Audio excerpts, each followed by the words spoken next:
அனைவருக்கும் வணக்கம்.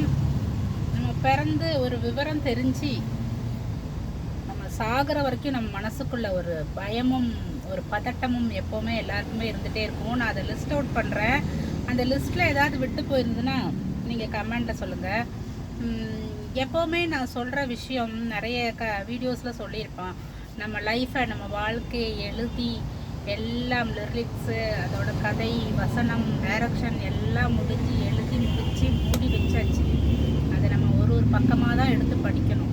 நம்ம ஒரு கதை புக்கு படிக்கும்போது அதை நம்ம ஒரு பேஜை விட்டுட்டு படிக்கலாம். இல்லைன்னா நமக்கு ஆர்வமாக இருக்கும்போது கிளைமேக்ஸை லாஸ்ட் பேஜை சீக்கிரம் போய் பார்ப்போம் இல்லையா?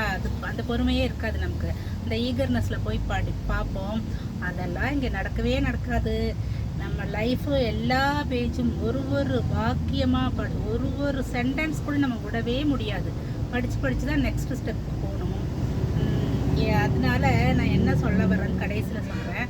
அந்த பயம் என்னென்னா, நம்ம படிக்கும்போது நல்ல மார்க் கிடைக்கணும், நல்லா படிக்கணும் அப்படிங்கிற பயம். ஒரு 8th ஸ்டாண்டர்ட் 10th வரும்போது நல்ல பப்ளிக் எக்ஸாமு, நல்ல மார்க் வரணுமே, நம்ம கிடைச்ச குரூப் கிடைக்கணுமே, அதில் நல்லா ஷைன் பண்ணணுமே அப்படி பயம். அந்த கிடச்சி முடித்த உடனே காலேஜ் போகும்போது நல்ல மார்க் எடுத்து நல்ல வேலை கிடைக்கணும்னு ஒரு பயம்.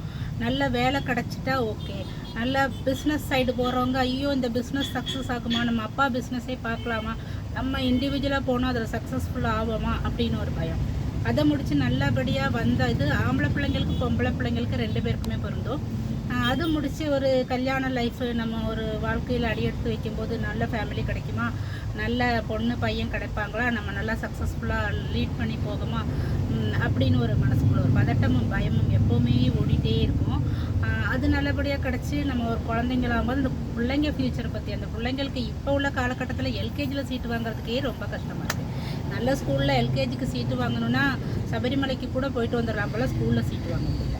அவன் நல்ல ஸ்கூல் கிடைக்குமா, நல்ல ஸ்கூலில் படிக்க வைக்க முடியுமா, பிள்ளைங்களோட ஃப்யூச்சர் பிரைட் ஆகுமா, அதுங்களுக்கு வேலை கிடைக்குமா, அப்படி யோசித்து அப்படி ஒரு பயம். நல்லபடியாக எல்லாம் முடித்து ஒரு ஸ்டேஜுக்கு வரும்போது ஐயோ இனி நமக்கு ஹெல்த்து நமக்கு எப்படி இருக்க போதோ, நல்லா தான் இருப்போம், ஆனால் நம்ம நினைப்போம் நம்ம ஹெல்த்து எப்படி இருக்க போதோ, ஃப்யூச்சரில் நம்ம யார் பார்க்க போகிறோம், பிள்ளைங்கெல்லாம் ஃபாரின் போயிட்டால் நம்மளை யார் பார்ப்பா, நம்ம எந்த நிலமையில் நம்ம இருக்க போகிறோம், நமக்கு ஃபினான்ஸும் ஹெல்த்தும் ஓகே ஆகுமா அப்படின்னு மனசுக்குள்ளே ஒரு பதட்டம் வரும்.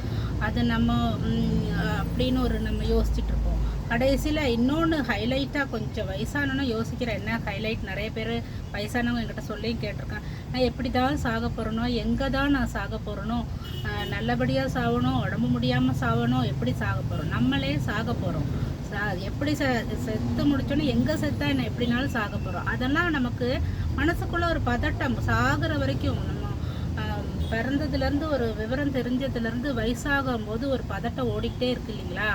இது என்ன சொல்ல வரேன்னா, அந்த நம்மளோட தான் புக்கை தான் மூடி வச்சாச்சு, எடிட்டும் பண்ண முடியாது, கிளைமேக்ஸுக்கு போய் பார்க்க முடியாது.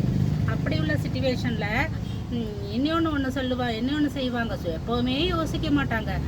எல்லா வேலையெல்லாம் முடித்து போய் படுப்பாங்க பாருங்க நிமிந்து. அப்பா யோசனை ஓடும், அப்படியா இப்படி இருக்க போகிறோமா, இப்படி இருக்க போகிறோம், என்ன செய்ய போகிறோம், நம்ம ஃப்யூச்சரை பற்றி கவலை, எதிர்காலத்தை பற்றி கவலையெல்லாம் தயவு செய்து நீங்கள் படுத்து அப்படி தூங்க போவீங்களா, கண்டிப்பாக யோசிக்காதீங்க. அப்படி யோசிக்கும் போது உங்கள் ஹெல்த்து, முக்கால்வாசி ஹெல்த்து போகிறது அந்த தூங்கும் போது நீங்கள் யோசிக்கிறனால தான் உங்களுக்கு அந்த ஹெல்த்து போகுது. இப்போ இவ்வளோ பயம் சொன்னேன் இல்லையா, இவ்வளவும் பயந்துட்டு ஒரு பிரயோஜனம் இல்லை. நம்ம படிக்கிற பிள்ளைங்களா இருந்தால் படிங்க. பிஸ்னஸ் பண்ண போகிறவங்க பிஸ்னஸை அனலைஸ் பண்ணுங்கள், அது ஓகே தானே அனலைஸ் பண்ணுங்கள். கல்யாணம் பண்ணணும்னு நினச்சா பொண்ணோ பையனோ பற்றி அடுத்தடுத்த ஸ்டெப்பை பார்த்துட்டு நம்மளோட புக்கு தான் இடையில தான் நான் சொல்கிறேன், நம்மளோட புக்கை தான் எழுதி சீல் பண்ணியாச்சே. இப்போ அதே பதட்டத்துலேருந்து என்ன பிரயோஜனம்? நம்ம அடுத்தடுத்த ஸ்டெப்புவே போயிட்டே இருக்கலாம். 2 மந்திரம் சொல்லிக்கோங்க. எல்லாம் நன்மைக்கே, நடப்பதெல்லாம் நல்லதாக இருக்கட்டும், அப்படி சொல்லி போயிட்டே இருங்க. மைண்டு உடம்பு ரொம்ப பீஸ்ஃபுல்லாக இருக்கும். ஓகேங்களா? ட்ரை பண்ணி பாருங்கள்.